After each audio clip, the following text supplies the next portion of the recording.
Okey, so soalan nombor 1, fizik merupakan satu cabang bagi sains yang bermaksud kajian tentang jirim dan tenaga. Okey, nombor 2. Kuantiti fizik yang tidak boleh ditakrifkan oleh mana-mana kuantiti fizik yang lain dipanggil kuantiti asas. Antara yang berikut yang manakah kuantiti asas? Gisim. Okey, nombor 4. Antara yang berikut yang manakah bukan kuantiti asas? Berat. Antara yang berikut yang manakah bukan unit asas? Kilometer. Sepatutnya meter kan? Okey, nombor 6. Antara berikut yang manakah tidak boleh diterbitkan menjadi unit bagi tekanan?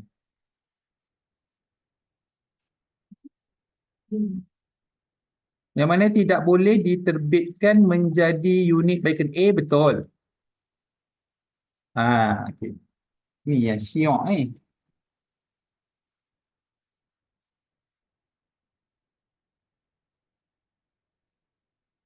Tadi siapa yang baru masuk tadi?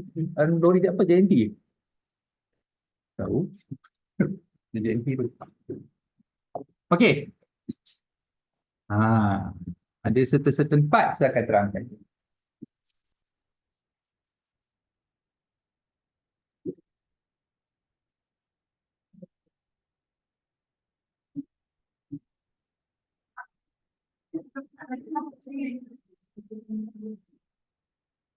Tekanan sama dengan daya bahagi 2 sel. Bermakna A tu betul. Betul? Lepas tu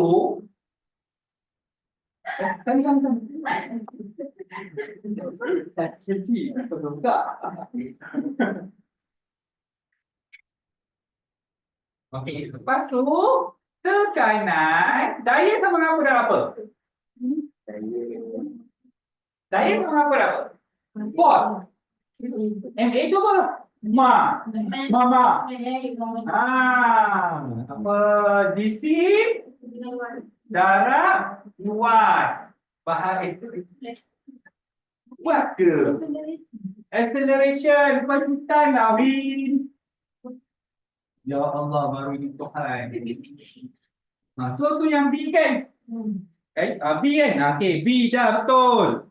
C salah lah, sepatutnya bawah tu kena luas, bukan ketumpatan, bukan density. Kena ketumpatan. Kenapa pula D tu dia bagi D? D dia bagi ni. Panjang darab ketumpatan darab pegitan. Kenapa ketumpatan? Okey, senang je. Panjang unit dia meter betul? Ketumpatan?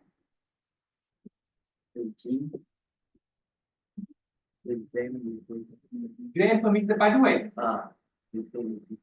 Meter padu kan? Pegitan MS tolak 2 kan? Okey, potong. Tinggal 2 kan? Potong tinggal 1 kan? Okey.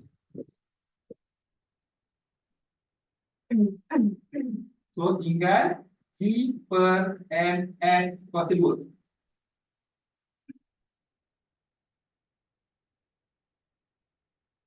Okey. GC G ni MS tolak 2 kan? Kita MS tolak 2. Sekitar MS tolak 2 panjang meter.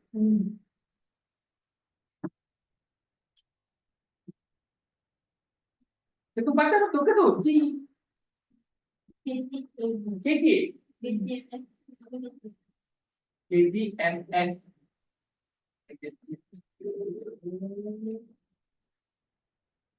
KGMS negeri 3 ketumpatan kan KGM negeri 3.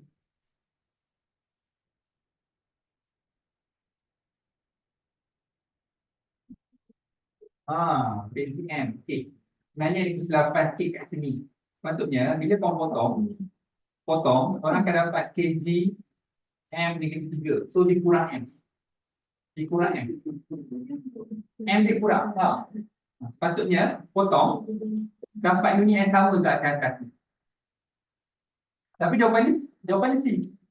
Jawapan C. Yang D tu ada kesilapan sikit. Ha. Okay? Sepatutnya betul. Okey. Lepas tu nombor 7. Antara kuantiti PJM berikut yang manakah punya unit SI and S? Newton per saat. Daya. Ya, betul.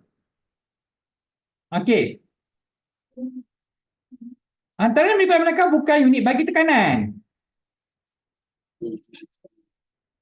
kg M3 S negatif 2. Kenapa? Sebab tekanan dia hanya ada luas, dia tak ada masa. Dia tak ada masa. Ayat dia pelik sikit. Okey. kg, bukan. Bukan, dia tak ada masa. Sebab meter tu patutnya negatif 1 kan? kg M2 S negatif 2 tu unit untuk apa ya? Dia ada unit tu. D tu untuk apa? Nanti kau cari. kg M3 S negatif 2 ada unit untuk sesuatu. Okay? Kau cari. Okey, nombor 9. Antara kuantiti PJM berikut yang manakah tidak dipadankan dengan betul unitnya? D. Pecutan MS tolak 2.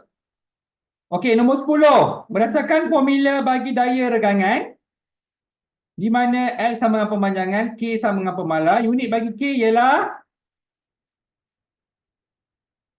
Newton meter. Newton per meter. Newton meter negatif 1. Jawapan dia B. Oi, itu kau lupa ke?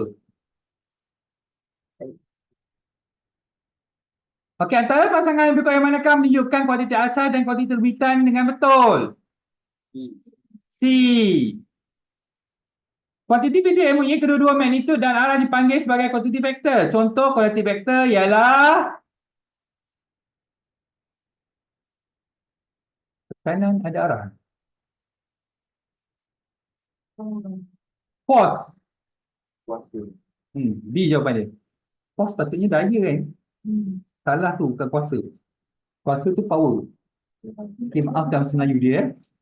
Okey, 13. Tekanan, isi padu, jisim dan luas ialah kuantiti terbitan. Momentum adalah kuantiti vektor dan kuantiti terbitan. 15.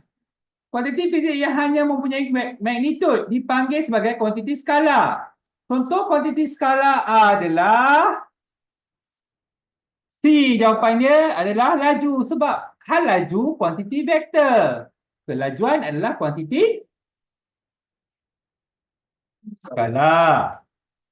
Hal laju kuantiti vektor. Laju kuantiti skala. Okey. Antara pernyataan berikut yang manakah menguraikan kuantiti skala? Jawapan dia B. Kelajuan cahaya dalam vacuum adalah 3 darab 10 kuasa 8 ms tolak kelajuan kuantiti skala. Kelajuan kan? Okey. So jawapan dia adalah B. Okey, 17. Antara graf berikut yang manakah menunjukkan hubungan Y dengan X adalah berkadar songsang? B. Antara graf yang berikut yang manakah menunjuk Y dan X adalah tidak bersandar. A. A lah sebab tak ada hubungan. Dia garis lurus dia. Tenang je weh. Kalau graf tu bengkok je teruslah dia. Okey, 19. Antara graf berikut yang manakah menunjukkan hubungan F sama dengan KX di mana K adalah pemalar? B. Nah, F sama dengan KX kan? Berkadar langsung kot. Okey, 20. Graf dalam raja 1 menunjukkan hal laju sebuah kereta B melawan masa yang diambil T. Antara berikut yang manakah benar tentang pergerakan kereta tersebut? Jawapan 20 adalah D. Kita buat persamaan. Okey, 21. Antara langkah yang berikut yang manakah tidak semestinya perlu semasa memplotkan graf? B. Garis pun boleh ubah dilukis melalui asalan. Tak semestinya. Kalau dia tidak melalui asalan, kita panggil berkadar secara kadar terus dia lalu kosong. Bertambah caranya. Alright. Okey, 22. Antara graf berikut yang manakah cara melukis garis lurus pada graf dengan betul? Sama dengan Mac. Ha? B. Nampak? Dia atas bawah setara kan? Ha. Okey, 23. Apakah keturunan yang tersebut? D. Kira Pula keturunan M sama dengan Y2 tolak Y1 per X2 tolak X1. Boleh plotkan je lah. Oi. 24. Graf dalam rajah 3 menunjukkan hubungan T2 dan M dalam pengayunan bandur ringkas. 24. Jawapannya adalah A. Tak apa, nanti saya bagi jawapannya. A. Nanti kita kira. Sebab yang ni saya tak bincang sepenuhnya. Saya bincang nanti. Okay. Sebab yang ni kau kena simpan elok lah kertas ni. Untuk pertengahan tahun. 25. Antara persamaan berikut yang manakah menunjukkan hubungan Y dan X dengan betul berdasarkan graf dalam rajah 4. Buat formula persamaan juga. Kan? Cari keturunan, cari titik. Jawapan dia D. Okey, 26. Antara pernyataan berikut yang manakah tidak benar berdasarkan graf dalam rajah 5. Jawapan dia D. 27. Diberi rumus pengayunan bandur ringkas ialah di mana T ialah tempoh, I ialah panjang, G ialah pencetak kerana graviti. Antara pernyataan yang berikut yang manakah benar? Jawapan dia adalah C. Okey, itu dulu. Kita bincang.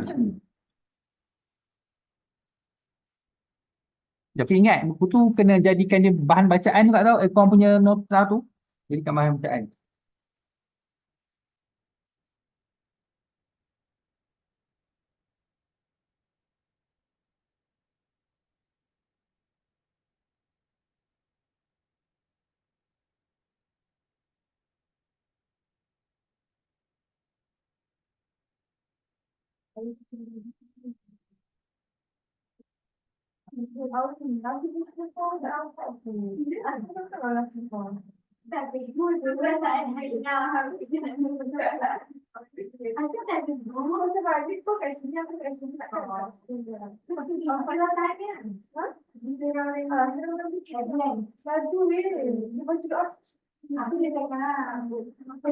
Cina doa ya. Bismillahirrahmanirrahim. Amin.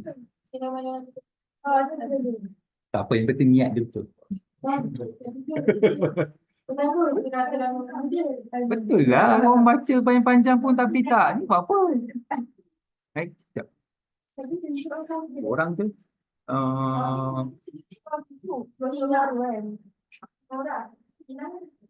Nora, Dina itu Nelly. Oh, Nelly. Dina mana? Tahu. Dah masuk dalam grup kan semua. Dapat tahu kan? Dia akan bukan. Dapat 20. Tak apa yang tidak paling pula. Aku yang nak kerja bukan snack. Dia kawan kan.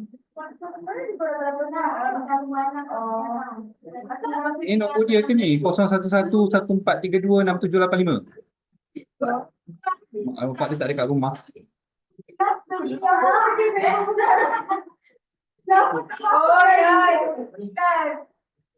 Okey, dah.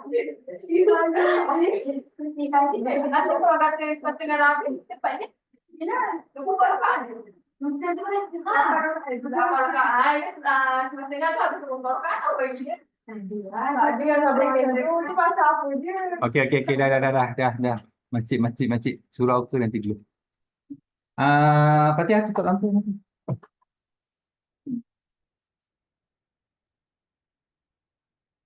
Ini kita cuba habiskan.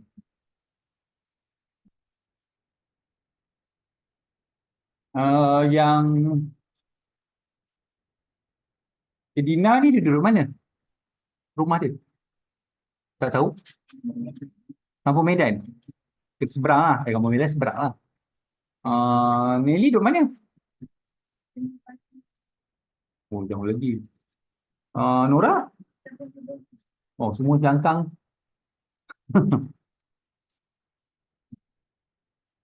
Kenapa korang jauh tu kat sana pun ada tuition? Kan? Sure ke tak ada? Tak ada? Oh, tak ada kot untuk subjek sains kot. Sebab ex-student saya ada mengajar sana tapi bukan menengah atas, menengah rendah. Tak ada? Kau cari subjek sains tak ada? Eh? Kau pun jangka? Tak tahu, tak tahu. Makanya nanti kan daripada IPA. IPA. Ha. IPA Nabiha.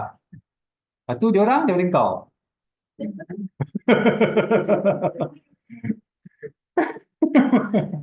Okey, tak kisahlah jauh ke apa. Tapi cabaran orang yang jauh ni, cabaran dia lah masa lah. Okey.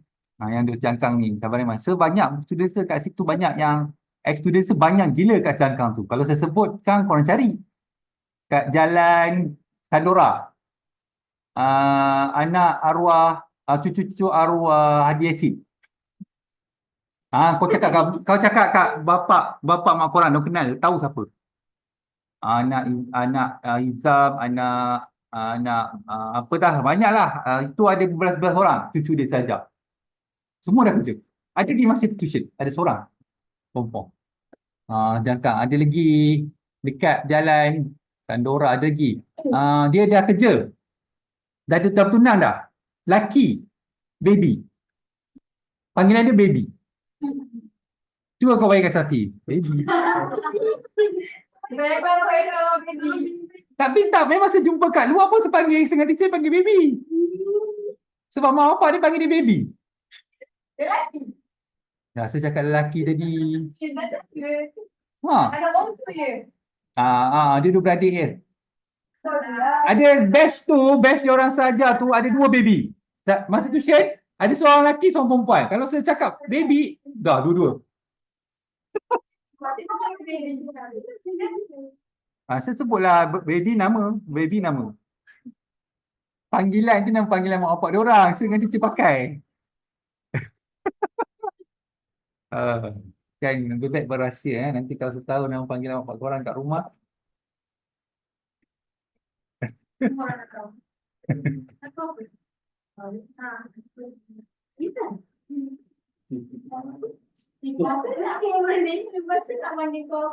kalau kau nak mati awal dan awal jalan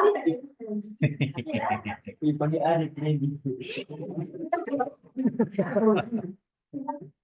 kalau saya sudah panggil air dia. Panggil I baby. Ni lah panggil I baby. Lembutlah sikit. Kau ni. Okey. Tak sama lagi.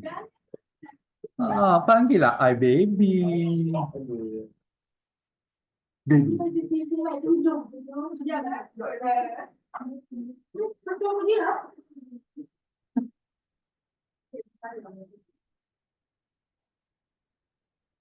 Ramai, tu dia sekat jangka ramai. Student.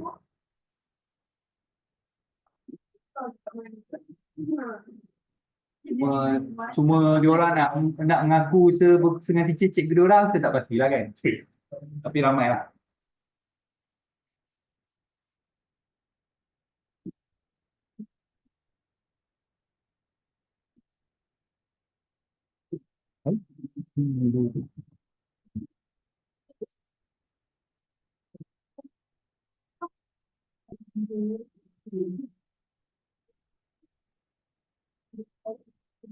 Ya.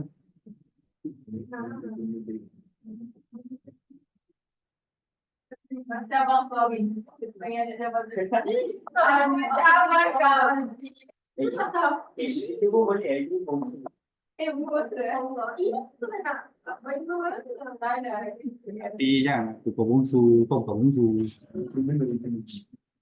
Si tak perhatikan, sepatutnya akulah bungsu kan. Dia tak ada panggil baby ke? Dia ke? Nanti saya telefon Abang Mazlan. Panggilan dia apa sebenarnya? Adik.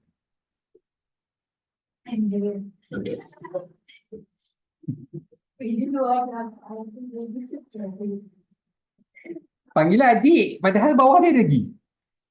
Ada saya jumpa. Pupu teacher, bawah dia ada lagi. Adik. Minta kat kau lah.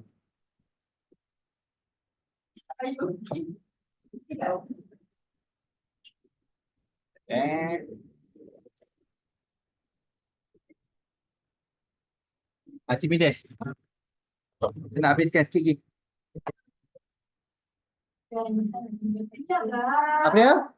Ya, kau tadi nama tu marah tahu yang puasa ni. Aku puasa ke tahu. Tadi makan ke? Pelik dah pada tadi.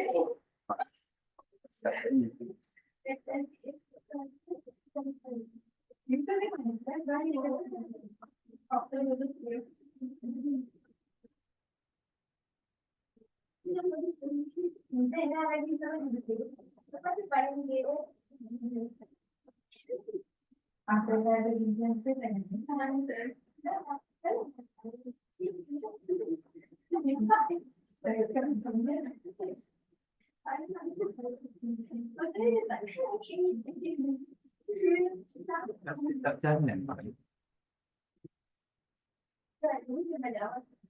Yo yo.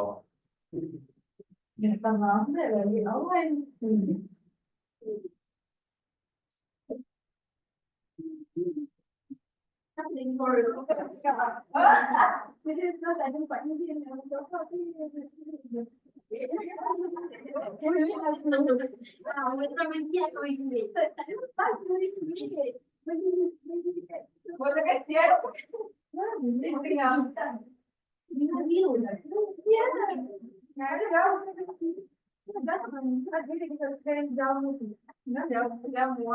Sebelah dia motor tu. Dia mesti tak tahu. Tak dia tak nampak. Sebab mungkin ada. Tak. Tak ada tinggi masih dah. Banyak. Tak. Apa? Apa lagi? Kau lagi? Ada kecil.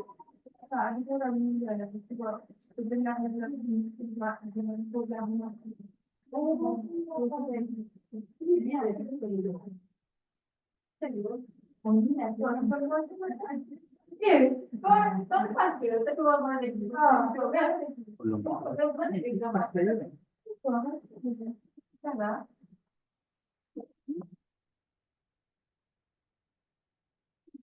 Baru je sukses tadi. Pagi baby. Tapi mil. Jangan dikatakan sekolah.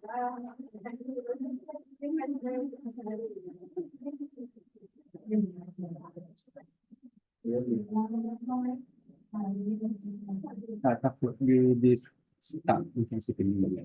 Tak boleh tak. Dia boleh. Kita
Okey. Saya pernah pada hari tu minggu lepas minggu lepas saya dah cerita yang apa kejadian yang berlaku, bagaimana wujudnya prinsip Pakir Midas ni lah. Yang apa yang Orangnya tenggelam ada. Oh, tak ada. Okey. So, Archimedes ni nama lah, nama orang. Okay, cuma saya tak pastilah sejarah tu benar atau tidak. Sebab saya baca pun daripada tempat lain, bukan daripada buku sejarah fizik, tak lah. Okay, so macam mana wujudnya prinsip Archimedes, dia pun dalam dia punya, nanti kalau kita akan baca dia punya konsep dia. Tapi sejarah ni ialah si Archimedes ni, dia punya sultan dia, sultan ataupun dia punya ketua pada negara tu, dia suruh buktikan macam mana nak buktikan apa emas tu tulen atau tidak. Emas yang tulen dia akan tenggelam. Tenggelam. So si Archimedes ni fikir. So dia pergi, dia balik rumah. So dia nak mandi. Puasa-puasa ni kan panas. Mandilah. So dia nak mandi dalam bathtub dia tu lah. Ush, best mandi dalam bathtub. Yang panas ni. Kan? Makro je kan? Batal puasa. Untuk puasa. Tak adalah kepala kat luar. Tak, puasa dekat rumah lain. Okay.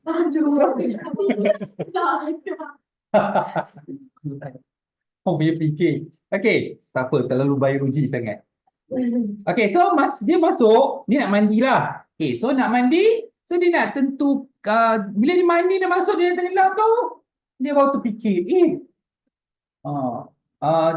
wujudlah satu perkataan, nama dia Eureka. Ada buku bekas Eureka tu, nanti saya tunjuk bekas Eureka. So dia, Eureka.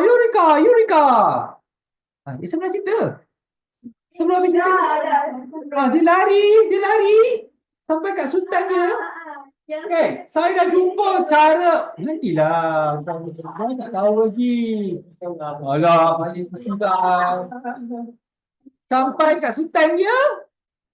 Dia cakap, saya dah jumpa cara untuk menentukan keturunan emas. Soalan saya pada korang. Waktu dia berdepan dengan sultan, adakah dia berpakaian? Tidak. Tadi kan saya dah sebut dia berpakaian. So dia pergilah, sultan pun, kalau sultan tu perempuan, seronok lah kan. So, itulah cerita lah. Saya tak pasti betul atau tidak. Cubalah cari betul atau tidak kan saya punya cerita. Okay. So, menurut prinsip Archimedes, dia menyatakan bahawa, sebab tu dia tadi cerita dia masuk dalam ayat. Bahawa objek yang terendam sebahagian ataupun separuhnya di dalam bendalin mengalami suatu daya apungan yang sama dengan berat bendalin yang disesatkan. Contoh, kalau korang apa ni, Sabtu Ahad ni tidur hotel, panas kan, tidur hotel, mandi. Tidur panas, mandi kan. Tak salah kan? Kan, lepas tu rendah. Aircon tu separuh, tak apa. Rendah separuh. Berat air dan separuh badan korang yang tersesat tu, itu adalah sama juga dengan nilai daya apungan. Daya apungan korang. Maksudnya kalau kata berat korang 50 kilo, 25 kilo masuk dalam air, air yang terkeluar tu, yang melimpah keluar tu adalah sama juga dengan 25 kilo. Kalau korang dekat pool tu, kan ada air keluar kat tepi tu, itulah dia. Ni siapa nak ukur kan? So kalau kau masuk keseluruhannya, so 50 kilo tu lah nilai daya apungan tu. Tapi daya apungan dalam meter lah. Tapi berat bendalin yang disesatkan tu adalah sama juga nilai dengan daya apungan. So nanti dah pergi ni, mandi pool tu, saya cakap separuh. Tu dah nilai daya apungan aku tu. Bani beli tua. Janganlah terjun yang terpecik tu tak kira. Lelaki kan tu terjun, tak bagi terjun, dia buat juga. Okay. So, dia panggil Rule BG. Itu Rule HG kan. H tinggian kan. Ini dipakai B. Iaitu isi padu. Itu dia beza dengan formula yang lain. Okay. Daya apungan yang bertindak pada suatu objek adalah disebabkan oleh perbezaan tekanan cecair yang bertindak pada permukaan atas dan bawah objek itu seperti yang ditunjukkan pada rajah 2.16. Ini. Alah, kalau korang masuk dalam kolam, Mesti korang rasa macam sesuatu tolakkan ke atas ke? Tolakkan ke atas itu bagi ampungan lah. Nanti bandingkan dengan kolam. Kolam. Kolam aku dah masuk kolam dari ampungan dengan tu aku. Ui, dalam buah ni kuat oh. Kuat dong. Okay. Fisik lah, cakap fisik kan. Itu dah kau pergi bazar berapa kali yang pergi bazar? Ha. Fisik tekanan tak guna tu. Apa? Pukul 5 aku pergi bazar. Menurut fungsi tekanan, apabila luas permukaan bertambah, tekanan berkurang. Patutlah luas permukaan bertambah. Kurang-kurang pada waktu ini. Jadi tekanan berkurang. Ha ni. Luas. Bila luas permukaan, maksudnya luas tu luas. Jadi tekanan kurang. Ni. Pergi semua cari makanan. Pergi ke pasar. Tengoklah. Masuk pasar. Orang kurang. So, menurut prinsip ini.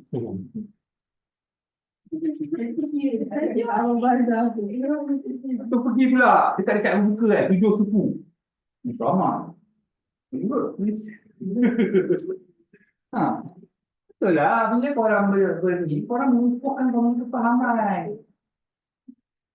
Kita kalau bawa kereta ke apa-apa kat mana-mana, ada prinsip didik. Saya cerita kat teacher dengan anak-anak tu. Teacher ada cerita lah, pinang dan segala macam. Betul lah. Walaupun Tony kan kalau puasa dengan kita minum air yang kepekatan ni. Kan kadar kepekatan kan. So kalau korang beli air dekat bazar Ramadan tu kan, yang dicampur, kalau boleh yang kalau hypotonik tu yang kepekatan tinggi kan. Hypotonik. Itu rendah. Yang kita katakan ni apa?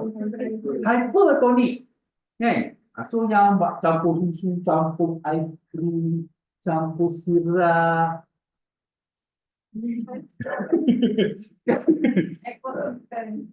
So, tapi bila korang minum, sebenarnya lepas kau buka tu, korang lagi nak minum tu tak? Sebab dia hypertonik ni dia menyebabkan korang lebih dahaga. Sebab tu dia wujud air isotonik. Isotonik ada plus. Bukan dia, okey. Sebab dia okey. So, dia maksudnya bila kau tenggelam keseluruhan badan korang di dalam kolam, maksudnya tekanan daripada atas dan tekanan daripada bawah. Dia tak ada kiri kanan tadi. Sebab tu nanti kita kena kira sifat dulu. Okey. Luas permukaan tu kan lagi luas permukaan, lagi besar luas permukaan, lagi tinggilah dia apa macam adik korang ke masuk terus lah dia tenggelam. Orang lagi susah lah. Badai hukuman ni lagi tinggi.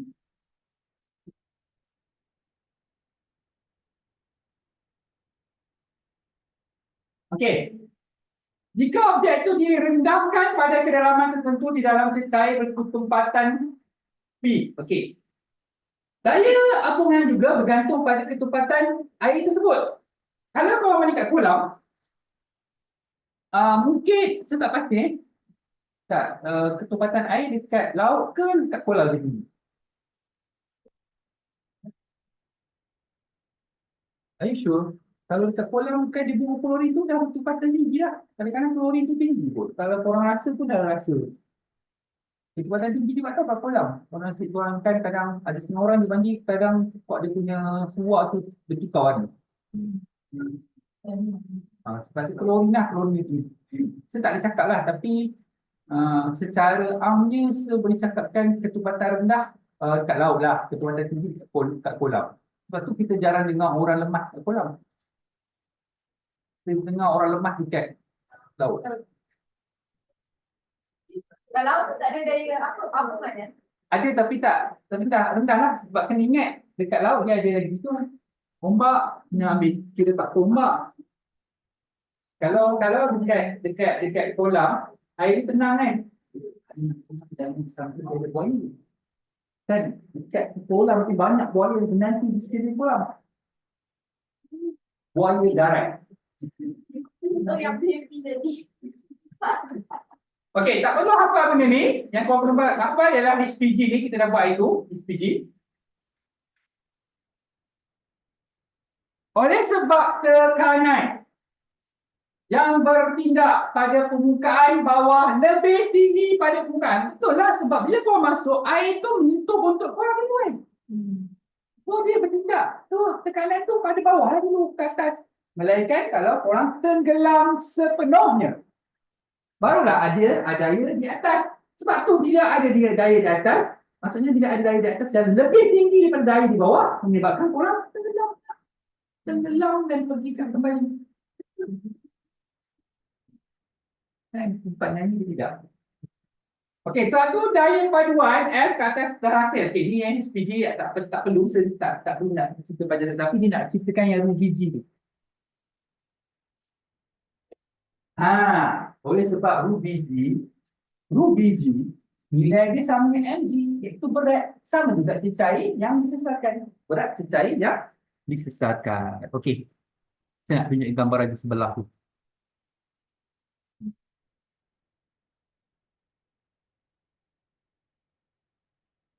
Okey. Sebuah kubur yang berdimensi 1.5 darab 2 darab 5. Okey, kalau nak tukar siap-siap kepada meter. Jangan darab dulu baru tukar, salah. Konsep dia dah tukar setiap satu ni kepada meter ni. Nampak ni? Nampak ni? Tukar mak. So dah tukar siap-siap, so korang akan dapat dia punya isi padu. Ingat dalam fizik kebanyakan unit kita pakai meter. So kat sini kita guna Rubg. Ru tu adalah ketumpatan cecair yang bertumpatan 1200 kg. Kita tahu cecair apa? So 1.5 darab 10 okay, 9.81. So dia punya B kan, laju Rubg. G tu gravity kan. So kita dapat, nampak tak? Unit untuk Rubg ni 0.18 Newton. Ingat tak tadi sebelah sini? Nilai Rubg tadi tu sama juga dengan berat air yang disesarkan. Ingat, nanti akan guna ni. Sebab unit dia sama. Okey?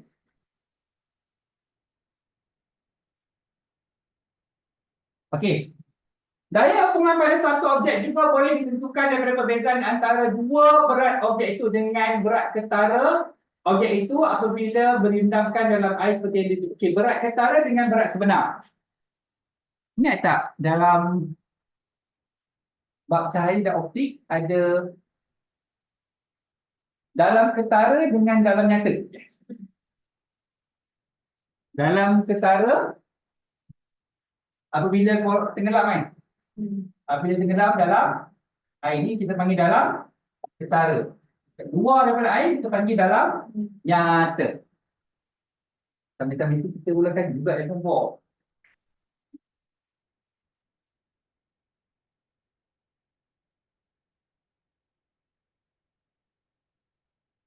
Right.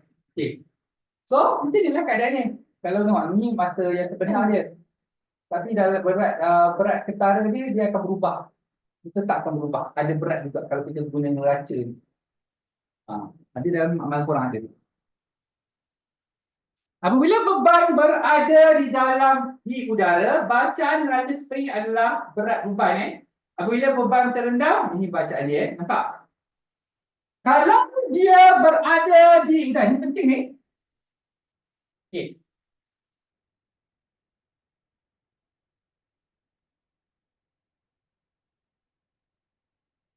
Bacaan neraca spring sama dengan berat beban. Kalau dia berada di dalam air, bacaan neraca spring adalah W, iaitu berat beban tolakkan dengan FB. FB itu apa dia? Daya apungan. Daya apungan, kalau nak baca neraca spring ni lah, berat sebenar tolakkan dengan daya apungan. Penting mengerti.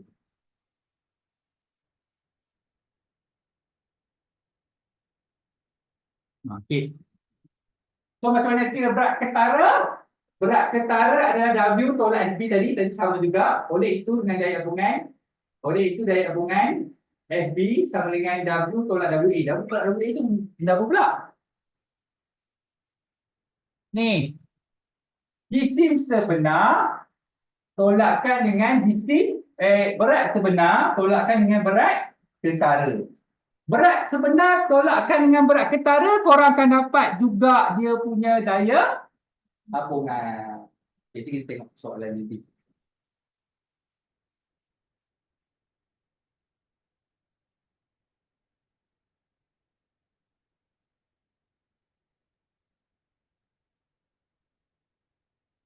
Apabila seketul batu berisi 200 gram direndamkan di dalam air. Ingat 200 gram.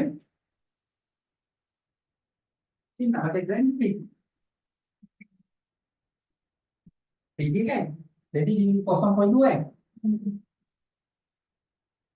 Direndamkan ke dalam air. Neraca spring menunjukkan bacaan berat batu. Dia rendam dalam air.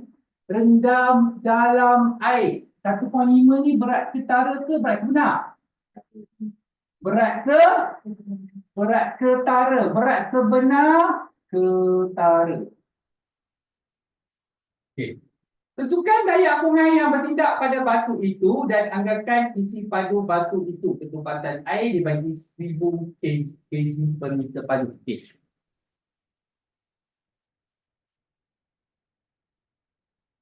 Tadi dia bagi daya apungan adalah berat sebenar tolakkan dengan berat ketara. Nampak? Kan W kan? W tu macam mana? Ni tadi dibagi M ni 0,2 kau dapat kan?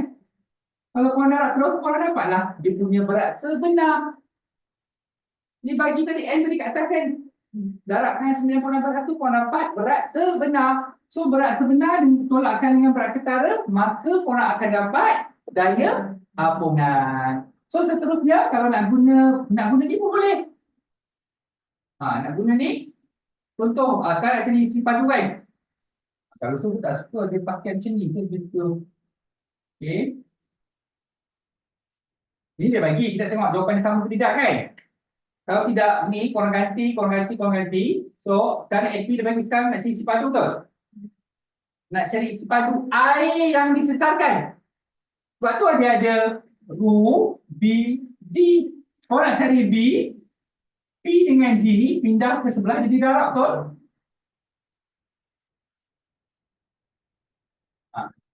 So dia macam ni.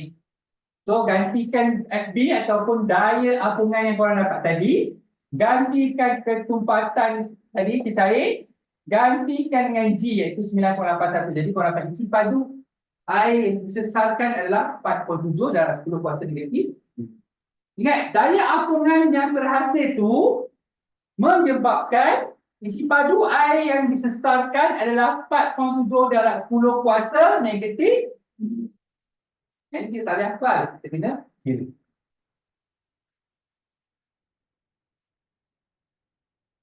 Okey.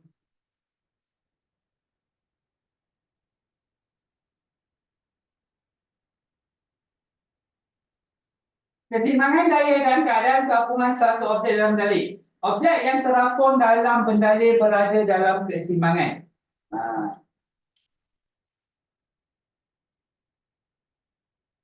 Macam ni kita panggil kedudukan ni, kita panggil okey, kita panggil keseimbangan dia.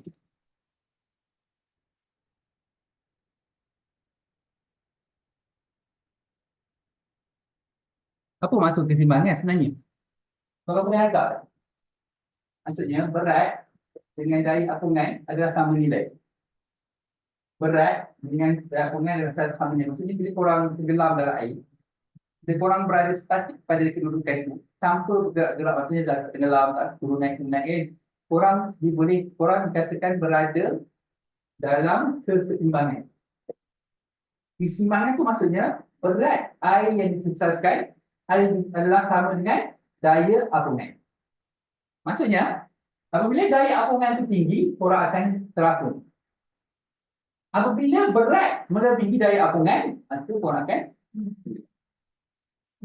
masa tu lah yang ni lah, bab ni lah boleh buat kajian tentang orang-orang yang lemas. Sebab orang-orang yang lemas, dia banyak dalam kes ni, berat dia melebihi daya apungan. Macam mana pula berlaku berat melebihi daya apungan? Agak-agak juga.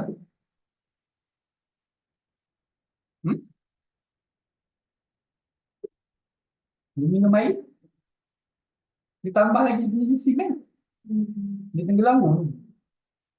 Bumbung. Patutnya tak kan? So, itulah teknik. Kadang-kadang orang, sebab tu kadang orang-orang ni dia mengaku dia pandai berenang. Dia cakap dia pandai berenang. Orang pandai berenang tak semestinya pandai menyelam. Dan orang tak pandai berenang tak semestinya dia tak pandai menyelam. Mungkin dia pandai menyelam tapi dia tak tipu. Okay. Alright. Ingat, apabila berlakunya keseimbangan, daya paduan adalah sifar. Daya apa yang tadi saya cerita? Sama dengan berat. Keseimbangan daya dapat dicapai. Objek-objek itu terapun dalam keadaan pegun. Teknik ini penting ni untuk orang-orang yang ingin selamat di dalam. Kalau dia tak boleh mengapungkan diri, tak boleh kekalkan dia pada kedudukan yang pegun, tak boleh jadi penyelam. Okay. So, objek X dan objek Y mempunyai berat yang berbeza kerana isi padu berdalih dan berdasarkan adalah berbeza. Okay.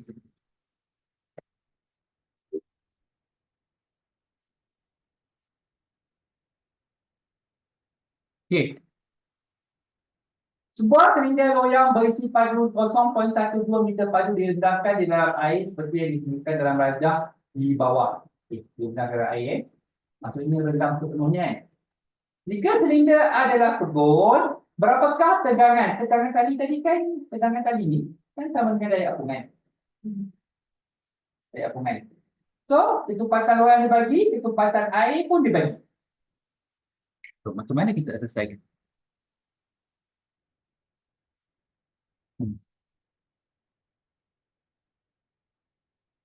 Daya paduan F sama dengan kosong.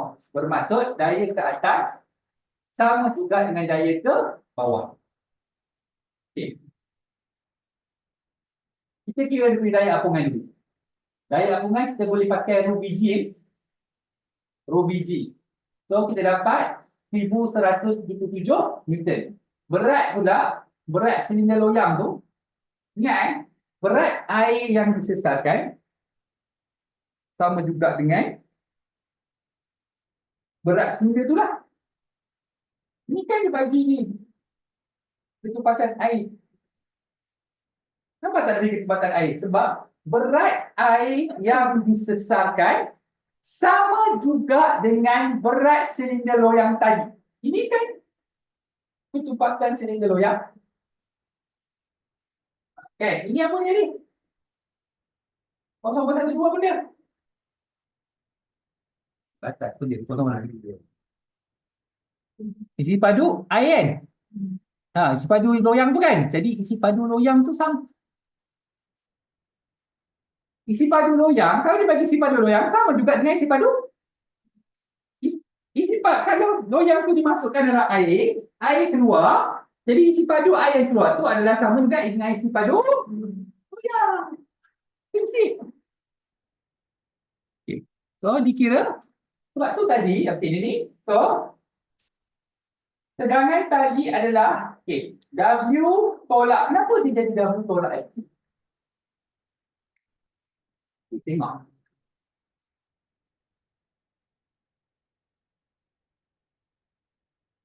Kenapa dia jadi W tolak F?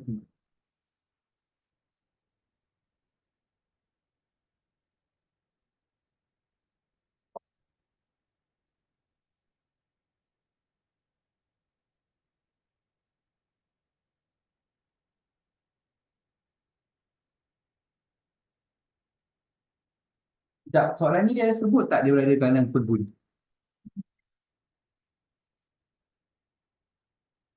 Perbun.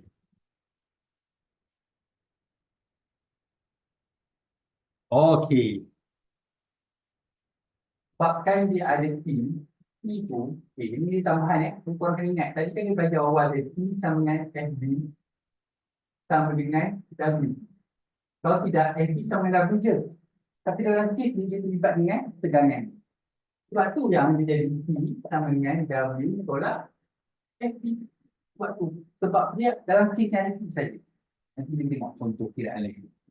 Jadi kita gunakan contoh. Okay, so tolak tu nampak kan kat bawah tu? So dia dapat 8,829 meter. Itu adalah tegangan tali. Ini adalah berat Ini adalah daya tapungan. So tegangan tali. Maksudnya dalam kes ni macam mana loyang itu dapat bertahan di dalam air. Dia bukan sekadar bergantung pada daya tapungan, dia juga bergantung pada daya tegangan tali pada loyang tersebut. Maksudnya ada dua faktor. Sebab tu, okey, kita lukis balik. W maksudnya adalah daya ke bawah. Daya ke atas sepatutnya kita ada daya apungan saja, betul? Tetapi apabila korang tengok ada satu lagi yang menunjuk ke atas, bermakna ni kaki kan? Bermakna dua tempat yang sama ni korang kena tambah. Sebab tu kan tadi sebut daya apungan sama dengan berat air yang disesarkan. So masih lagi daya apungan, ini keseluruhan sama dengan berat air yang. Ingat, kalau korang jumpa kes jadi dua-dua arah yang sama kita tambah. Kita tidak ini. Dia terima. Aduh, kena diri. Okey. Suatu objek memecut apabila daya pada bertindak pada objek itu. Jika ni apa ni F tadi? Daya apungan Daya apungan tu lebih besar pada berat. Dia bergerak ke mana? Daya apungan bawah kan? Jadi tolak ke atas. Jadi dia bergerak ke atas. Jika W yang lebih besar, maksudnya dia akan memecut ke bawah.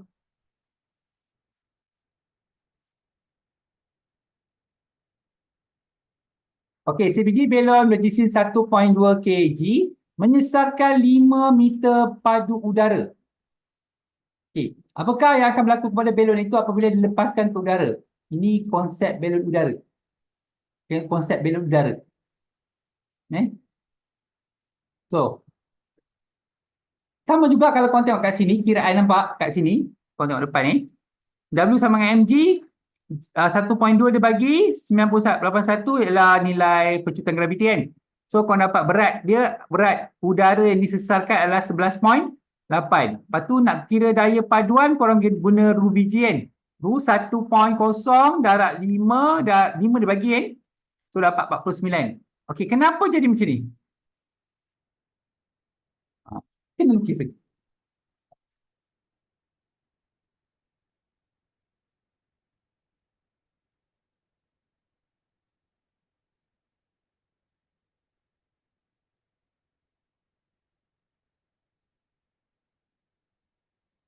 Okay. Ke bawah dah betul?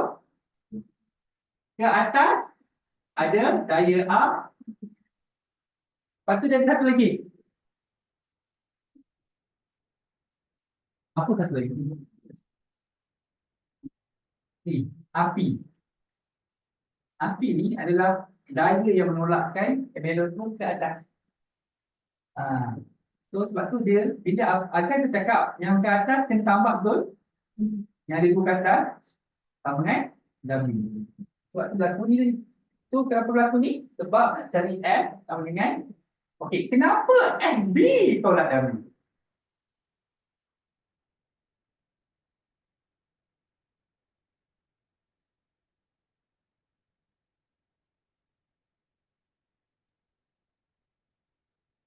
Okay. Dalam kes ni tadi, dia tenggelam. Dia bergerak ke bawah. W dah lebih besar. Belon udara bergerak ke mana? So, daya apa nak lebih besar? Sebab korang dia nak okey ni korang berkesan yang mana lebih besar. Sebab tu baru korang bergerak. Sebab aku tak tahu mana besar. Sebab tu nanti korang cuba lakukan. Okay.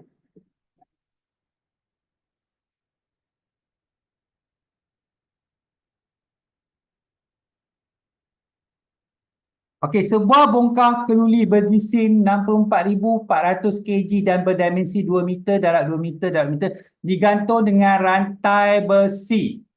supaya berada di atas air. Jika rantai besi itu terputus, ramalkan apa yang berlaku pada bongkar itu. Faham tak? Kalau terputus, dia bergerak ke mana? Bagus. Dah faham dah mana ke bawah kan? So, korang dah tak ada patutnya tak ada masalah untuk kira W. Sama dengan MG. Lepas tu, Ruby G kan? Ni Ruby G. Okay, settle.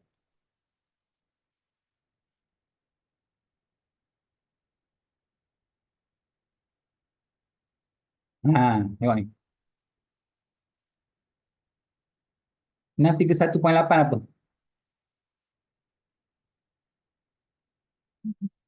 Berat kan? Berat. Tadi apa tadi? Cerita apa tadi? Dia terputus tadi bergerak ke mana? Yes, bermakna F sama dengan W tolak FB. Ni W tolak FB. Dia sebut ke bawah, Mak W. Dia ke atas, Mak FB. Susahnya fizik kan tu je. Okay.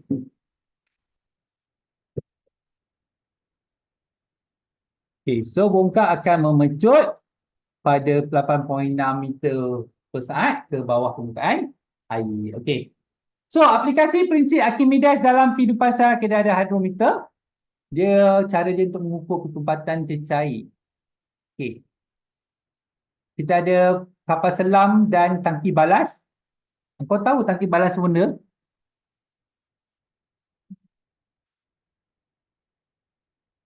Bukan balas. Balas.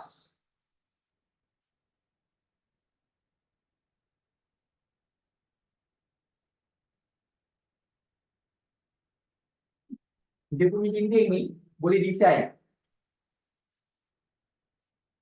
Dinding ni boleh dia isi air. Ada nanti lah. Lepas tu dia tebal. Bila dia isi air dalam ni, tu dah dia mula tenggelam. Isi air apa? Air laut tu lah. Dia keluarkan balik sebab tu kapal selam ni dia kena selalu buat treatment sebab dia senang berkarat. Sebab dia mana duduk kat air sungai. Dia duduk kat air laut. Itu tangki balas tu tempat isi air.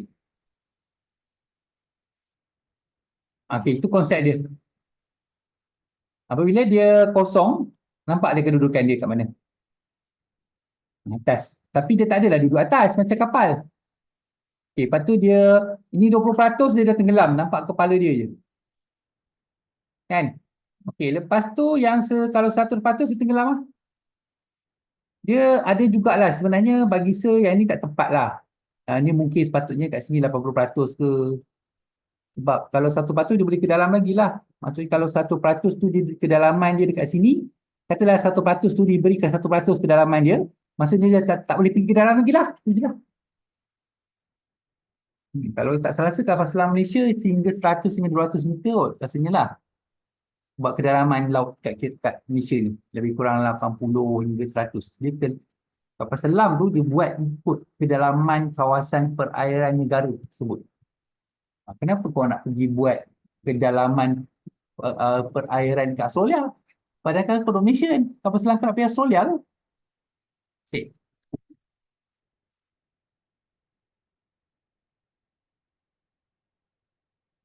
Okey, kapal selam terapung apabila air dikeluarkan daripada tangki balas.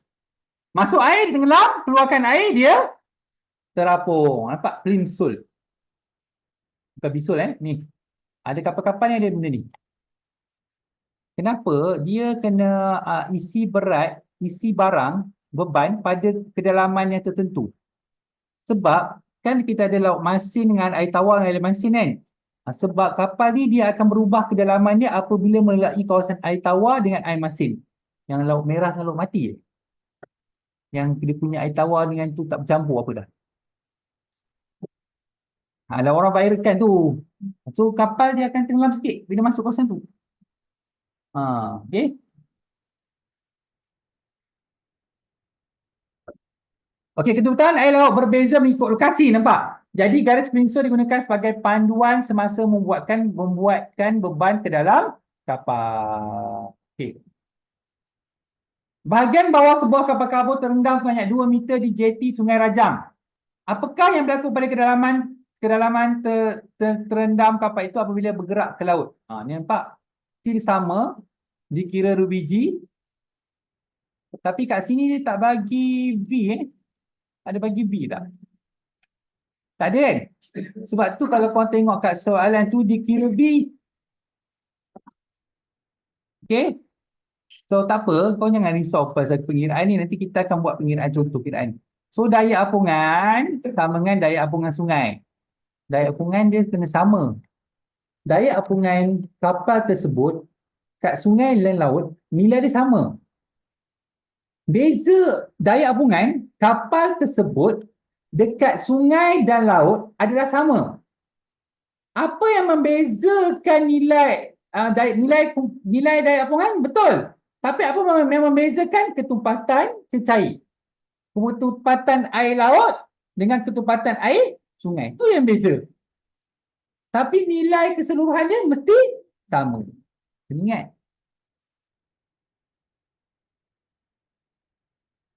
Okey, belon udara panas dan belon udara kali cuaca. Belon di dalam udara dan belon mengembang apabila dipanaskan. Isi padu belon bertambah. Belon menyesatkan udara di sekitar menyebabkan daya apungan bertindak pada belon itu. Apabila daya apungan melebihi jumlah berat belon, belon akan memucut ke atas. Apabila daya apungan melebihi jumlah berat belon, belon akan memucut ke atas. Dia panaskan tu dia membuatkan udara dalam belon tu ringan ke makin berat?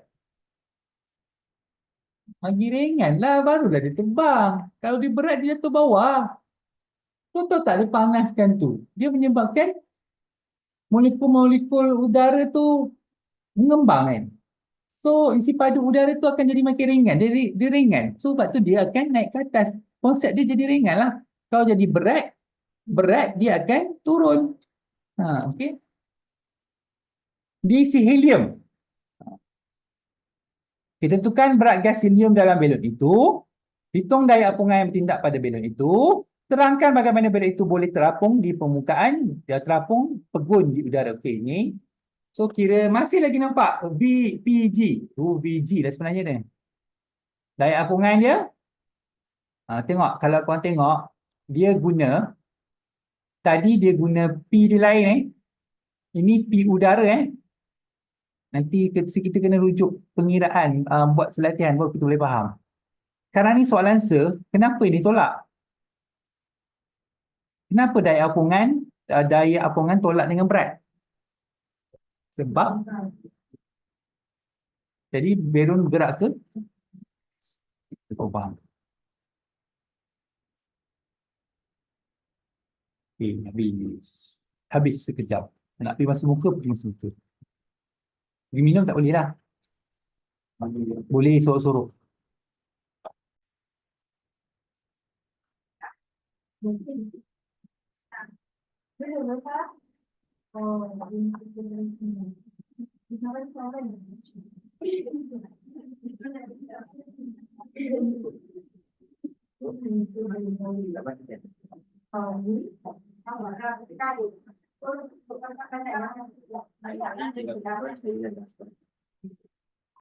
Okey, prinsip Bernoulli. Menurut prinsip Bernoulli, apabila hal laju suatu benda alir bertambah, tekanan cecair akan berkurang dan sebaliknya. Di dalam tiup Venturi, seperti yang ditunjukkan pada rajah 2.22 dengan rajah 2.23 di A, hal laju benda alir adalah paling rendah.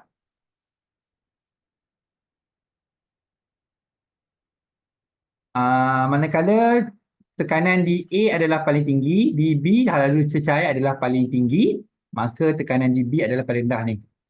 Ni tengok ni.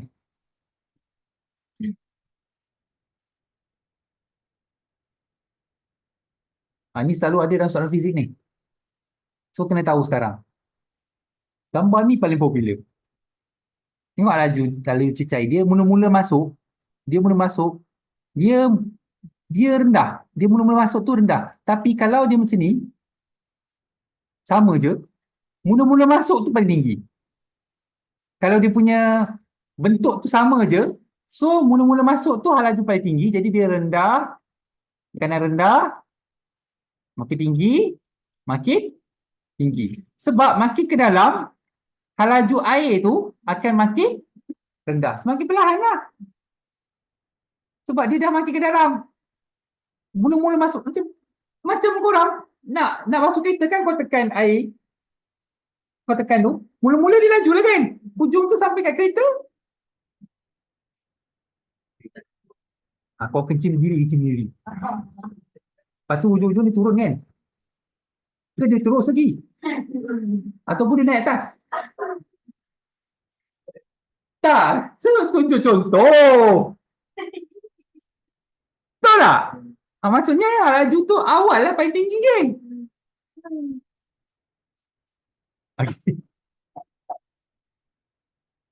Jangan, saya tak kencing diri rasa terdesak. Sebagi contoh lah. Biasa korang ni kan, mungkin cakap kucing diri ni kan memang lah tak, ni kan tak ikut sunnah Nabi lah apa kan. Tapi saya ingat masa saya pergi umrah tu, tak ada tempat, kena kencing diri. Masa nak pergi ke tanah Mekah. Daripada tanah Madinah, nak pergi Madinah, kita nak pergi ke Mekah. Tanah penuh, tanah sikit je, ada 4. Bas ada 40, satu bas 40 orang, ada 2 bas, 80. Kau nak tunggu? Ustaz tu dah beritahu lah. Nak buat apa kan? Orang lelaki mana boleh pakai spender. Pakai iram. Okey, tertinggal. Dan saya ingat tertinggal. Open ni saya cerita ni. So, kena tak ada pilihan lah nak, sebab kita ada masa setengah jam je. So, kena kencing diri. Basuhlah. Kalau kena iram, keadaan tandas tak bersih tau. Tandas dekat mamak kita lagi bersih. Kau ingat saya kutuk. Kau pergilah ni tahulah. Saya tak tahu lah sekarang. Kau naik apa yang ni masa kau daripada Mekah, Madinah ke Mekah? Naik bas, lepas tu singgah tengah-tengah tu, tandas dia bersih tak? Tandas dia bersih tak? Bersih tak? Masa sekarang dah banyak tandas, cuma mana? So masa sebegitu tandas tak bersih, nak kena cepat, nak semayang. So kau kena pastikan dengan yakinnya, tak kena baju lah, tak kena tiram lah. Memang kena yakin lah, kalau tak yakin kena tukar. Sepanjang perjalanan kena yakin. Tapi kalau kau kencing kena banyak-banyak, kau yakin tu gila. Dah kena pakai iram, kau yakin tak kena. Kau nampak tak kena kan? Lepas tu kau yakin tak kena. Tu apa benda?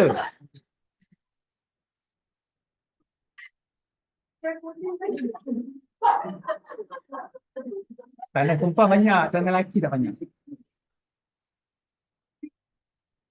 Cepat semaya, solat ada masa setengah jam tu. Kau tahulah. Kan?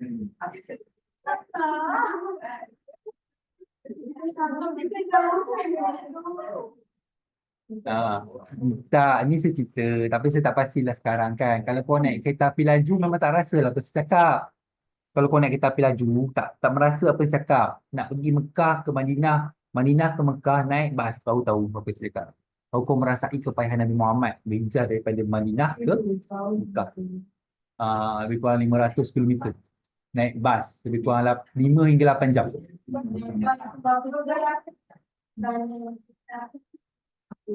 Jam tak rasa lah.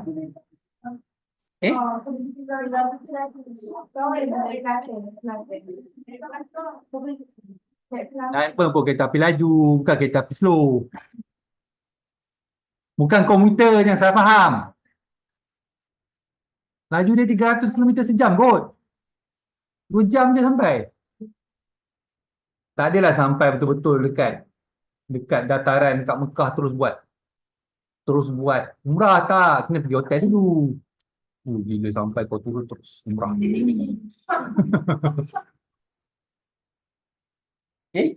Okay. So itu yang konsep yang saya nak terangkan kat situ. So air masuk kat sini, laju dia paling rendah. Bila laju paling rendah, tekanan dia paling tinggi. So, bila halaju dia paling tinggi, tekanan dia paling rendah. So, bila, okey, kat sini, dia mula-mula masuk tekanan paling rendah. Tetapi kawasan ni, halaju dekat sini lebih tinggi daripada sini. Faham tak? Ini paling tinggi. Halaju dekat sini lebih tinggi daripada A. Sebab tu ketinggian dia berada di tengah-tengah. Faham tak? Ulang balik. Ini paling perlahan. Halaju paling perlahan. Ini paling tinggi. Ini tengah-tengah. Ha. Sebab tu, ini kalau tekanan paling rendah sebab halaju dia paling tinggi. Tekanan paling tinggi sebab halaju dia paling rendah. Banyak paling rendah paling tinggi lah. Satu lagi tengah-tengah habis kita.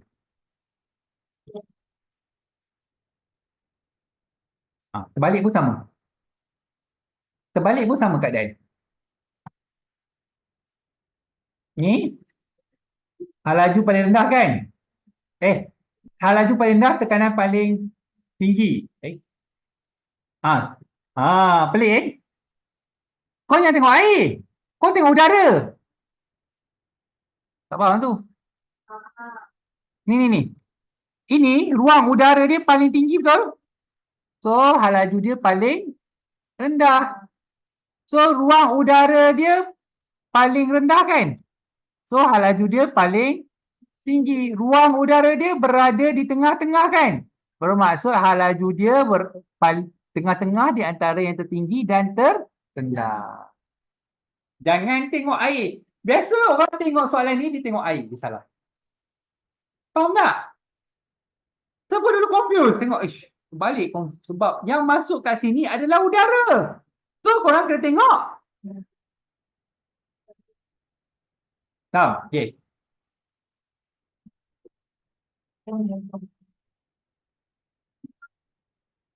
Okey.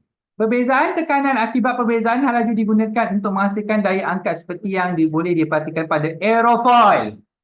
Okey, konsep aerofoil ataupun sayap kapal terbang ni, dia berada pada kereta F1 dan juga berada pada motor. Takkan dia buat macam spoiler kat depan. Nanti saya lukiskan.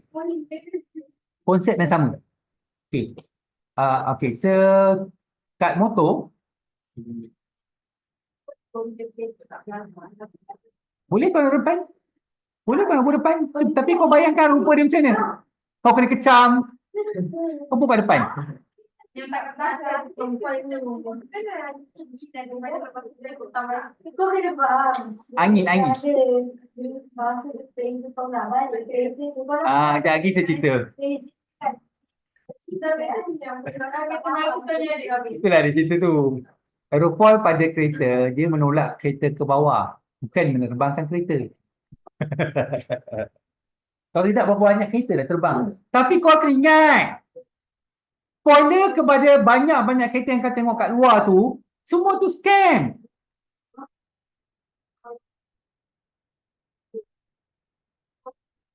Spoiler kau nampak kereta kat luar tu semua scam. Dia bagi nampak cantik saja, hanya aksesori saja. Dia tidak membantu kelajuan. Yang betul-betul membantu kelajuan, kau tengok kereta Ferrari, kereta Lambo begini. Apa SSS? Apa tu yang paling laju? Bugatti Veyron. Dia punya sayap tu, spoiler tu, makin laju makin dia naik. Dia auto. Tu dia function. Ni kau bawa pelan ni tegak, macam tu tak bergerak, macam tu lah tinggi dia. Kadang-kadang kau tengok dia macam ni. Ni tepi, ni batang, kau tengok spoiler tu macam nak jatuh je. Angin. Kebanyakannya fungsinya untuk kecantikan semata-mata. Dia nak dapat lebih handsome. Macam kereta Wizard tu lah ada spoiler juga belakang. Spoiler tu belakang. Adalah. MBB pun ada spoiler atas, cermin atas tu. Dia spoiler biasa kereta MBB lain, dia pendek sikit. Kereta saya dia panjang sikit. Tapi tak ada function pun. Dia memang Kalau function dia kurang sikit lah bunyi angin. Dia pun tempias angin tu kurang sikit. Tapi dia lebih pada kosmetik semata-mata. Maksudnya kita serve, kalau tengok pada orang, tak sama lah. Orang tak sama lah. Orang nampak lain lah. Itu je. Lower, sport rim besar, skirting. Ada function, ada juga tak ada function. Macam motor. Okey, ni cerita konsep aerofoil pada kapal terbang. Kau tengok kapal terbang lah. Sebab tu bila naik kapal, siapa pernah naik kapal terbang? Selain pada Sir dengan Oni. Dia sebab Fatihah saya tahu sebab negeri Sabah yang kakak dia kahwin. Okey.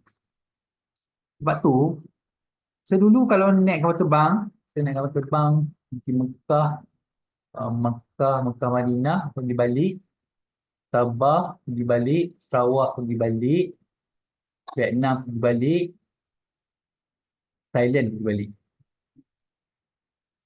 Indon. Ingat korang? 7. 7 kali. Kebanyakannya saya tengok duduk kat sayap. Ada orang cakap duduk kat sayap lebih baik, lebih selamat. Tu pendapat masing-masing lah. Tak ada kajian pun. Tapi saya duduk kat sayap tu tujuannya nak tengok aerofoil. Ceritalah kat Nasir. Tu aerofoil, angin, ni. Ceritalah dengan Angah. Masa tu dia baru 2-3 tahun. Saya cerita lah. Taklah aku nak cerita. Dengar. So, ceritalah. Lepas ni cerita kat Orchid pula. So, macam tu lah dia. Cerita dia keadaan dia sama. Okey. Kau tahu tak bila dia nak melepas tu, dia pergi kan dia naik kapal. Okay, saya cerita lah untuk orang tak pernah naik bagi tahu kan. Masa dia nak naik, biasa dia akan isi dah belakang dulu. Okey, pada penumpang-penumpang yang mempunyai nombor daripada nombor 18 hingga nombor 36, sila datang ke hadapan untuk kami cek tiket anda. Tak, macam itulah. Ada macam pramugara. Tak. So, dia pergi, isi belakang penuh kapal terbang tu, tutup. Lepas tu ada pramugari. Masa ni kau suka tengok. Yang lelaki tengok pramugari, yang perempuan tengok pramugara. Kau tengok muka dia.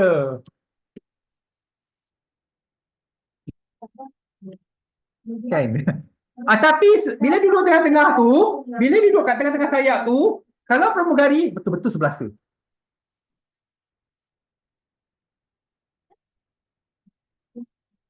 Korang tak ada perasaan ke? Berpuasa je. Come on lah. Jangan poyok. Pramugari sebelah tu. Teacher. Sebelah. Dia ambil barang-barang dia. Lah, kan tengok sekali je. Tak boleh berkelip kan. Klip yang kedua dosa kan. Garis. So, dia ceritalah dia sepanjang perjalanan tu nak pergi berlepas, kan jalan kita tak rata. Faham kan, jalan sini tak rata, jalan kat kita punya labangan terbang pun tak rata je. Itulah siapa naik kapal terbang. Okey, sampai tu dia berhenti sekejap. Okey, kita nak berlepas. Sedia, semua dah pakai tali pinggang. Macam itulah. Yang baca doa, Bismillah, salam. Bacalah kan, baca doa. So, dah pergi, dia berlepas tu, dia baca. Betul kan? Dah dia kena poyo sikit cerita ke orang tak pernah naik. Betul lah kan? Berarti adalah ke belakang. Takkan korang ke depan. Kapal terbang tu reverse ke? Kan? Korang tertolak sikit ke belakang kan? Takkan tak ada langsung. Lepas tu kan jalan pun tak rata sikit. Adalah. Lepas tu dia berlepas. Okey, ni konsep dia. Kenapa dia kena hal laju dia kena tinggi? Sebab dia kena capai hal laju yang tinggi. Sebab bila ke atas, hal laju dia tinggi.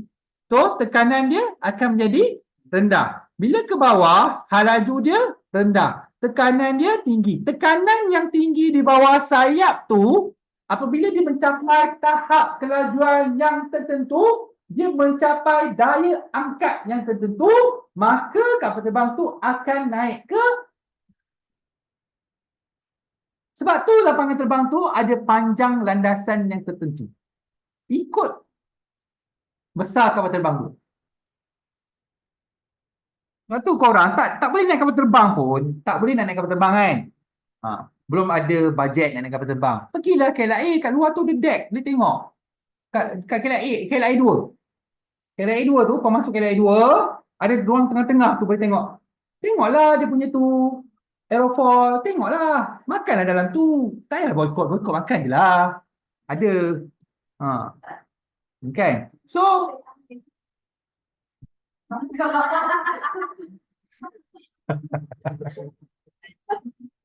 betul-betul. Mamak pun ada. Tapi nasi mie goreng dia RM20 lah.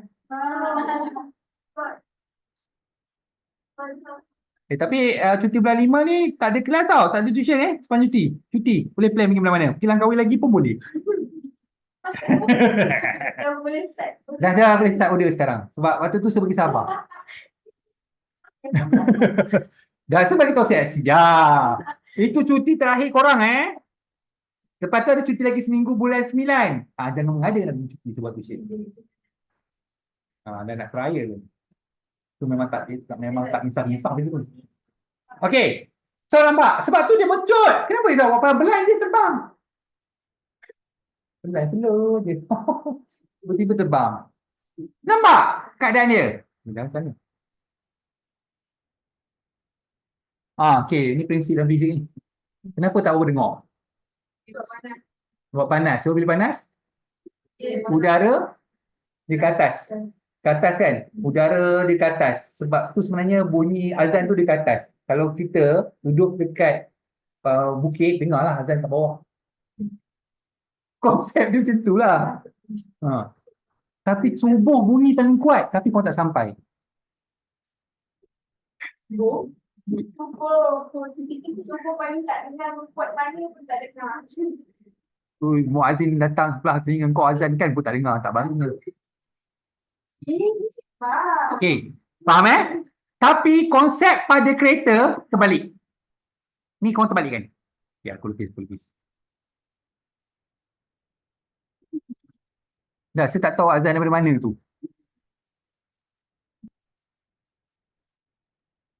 Dah awal sikit dah. Dia dah makin awal.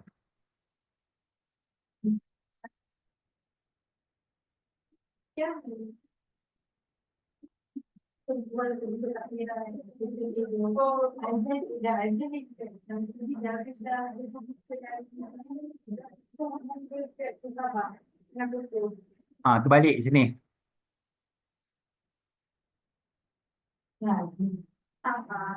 Terbalik.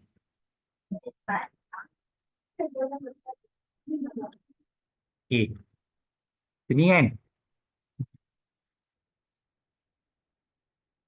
Dah laju rendah kan? Tekanan tinggi kan? So, dia bila bengkok ni, laju dia akan jadi tinggi, tekanan rendah. Untuk kereta, dia menekan sebab dia laju. Fungsi spoiler tu menekan kereta pada jalan. Force, kita panggil down force. Kapal terbang, up force. Daya ke atas. Ni daya ke bawah. Sama juga dengan motor. Dia tak panggil spoiler. Apa tak dia panggil? Apa ya? Winglet. Winglet. Yes, betul.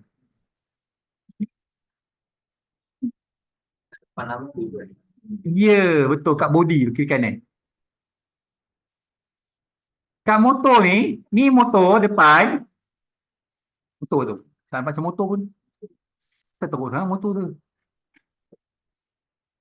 Ni tayar. Okay, tayar. Ni fork.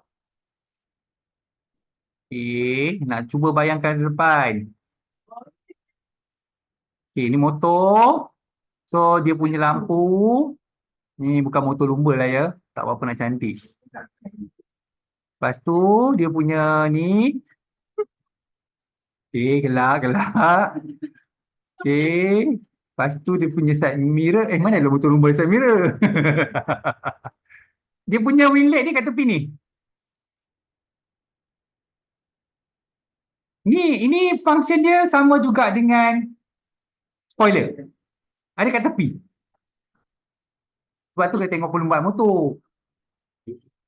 Orang yang si motor je lah. Tapi kalau motor Capri yang kapcai tu tak ada. Ini motor yang CC besar. Ha? MotoGP, ARRC, ASEAN Road Race Championship. Tak ada protokol. Motor korang tak ada. Kau nak laju pergi ke mana? Dia nampak macam motor tak percaya. Saya tak boleh nak lukis.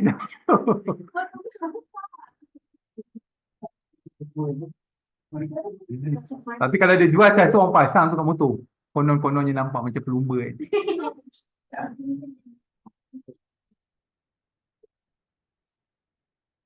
Dia function dia ada apa downforce lah. Downforce selain daripada downforce, stability bila jalan lurus. Dia setengah motor dia tak ada speed. Dia tak ada speed pada kelajuan lurus. So macam mana dia nak tambah speed pada kelajuan yang lurus, kelajuan pada laju dia pada kelajuan yang lurus, jalan yang lurus. Inilah wheelet, dia ada lagi lah beberapa fact yang saya tak ingat lah namanya. Kalau kau tengok bentuk motor tu, dia bukan semata-mata flat, dia ada lubang-lubang tertentu. Nampak? So, benda-benda macam ni lah. Okay? Tu lah motor. Okay, ni saya dah cerita tekanan tadi tu. Banyak tadi saya lukis tu je cukup.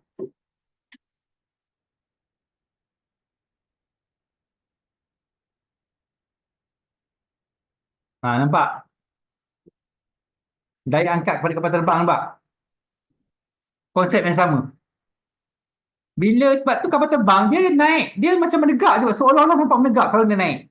Seolah-olah menegak. Tapi tak adalah menegak macam ni. Tapi ada kapal terbang, memang dia buat macam ni. Naik, dia berlepas, dia terus. Ada? Ada juga jet pejuang. Dia macam tu. Ada yang naik macam ni. Macam UFO. Ada?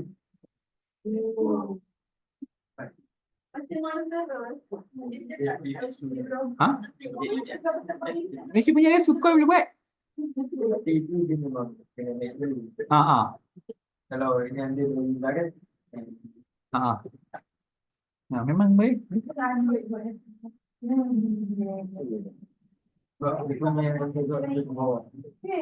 Sebab dia untuk berlepas pada ruang yang sempit. Itu kelebihan.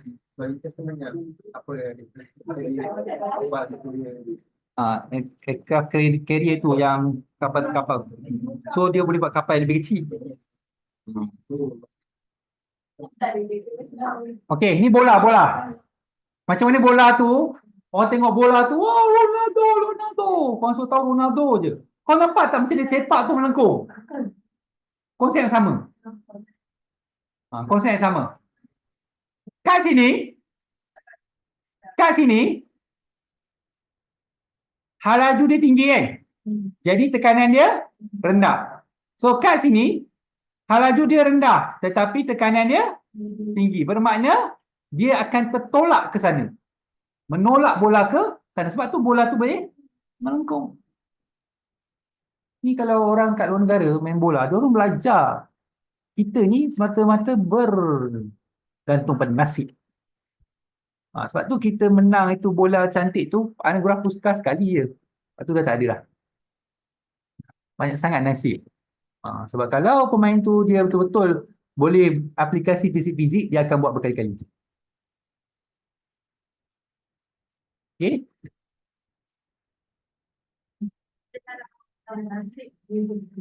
Ya, betul-betul rezeki. Okay, yang pasal kes bola tu lah, nampak tu sebab cerita tadi. Kan, nampak tak dia pergi ke mana? Anak panah tadi naik ke atas kan? So, bukan naik, dia terus kau sepak tu. Kau darjah. Power smooth. Kau sepak tu terus 90 darjah. Tapi memang pernah berlaku sepakan yang seakan-akan 90 darjah. Kau type Roberto Carlos.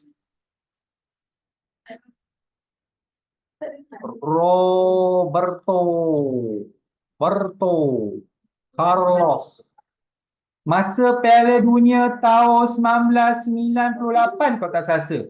Masa Brazil lawan France. Dia sepak ke sana. Pintu gol sini ni. Pintu gol sini. Dia sepak ke sana. Tapi Goalkeeper tu dah. Tak gol ni kan. Sekali bola tu patah balik. Syuk, masuk.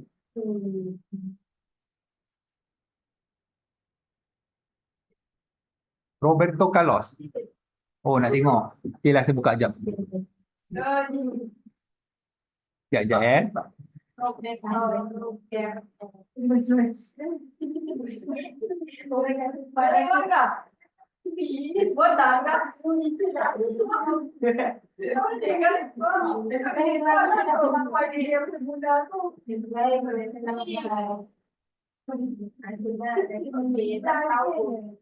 Kau nak tengok konsep fizik. Dia orang cakap melanggar hukum fizik. Free kick Roberto Carlos.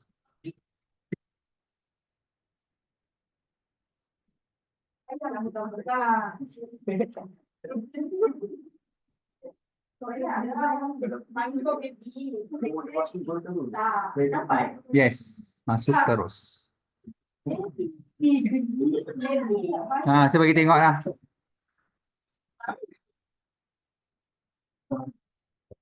Yang buka yang buka. Ini buka. Ini dia.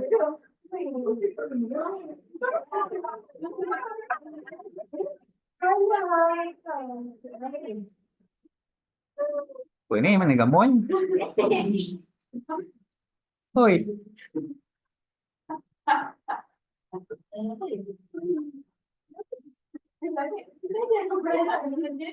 Tu. Daripada sini, tu. Nampak kan? Nampak? Oh, betul lah. Kan ada nombor tiga. Saya tengok dari tepi tak nampak. Sampai diam. Yakin. Tengok. Tu. Memang dia tuju ke arah sana. Tengok kaki dia. Sampai terangkat tu.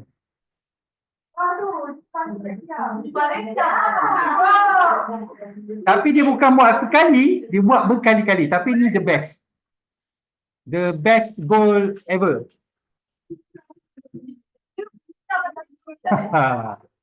Tak, dia memang buat berkali-kali.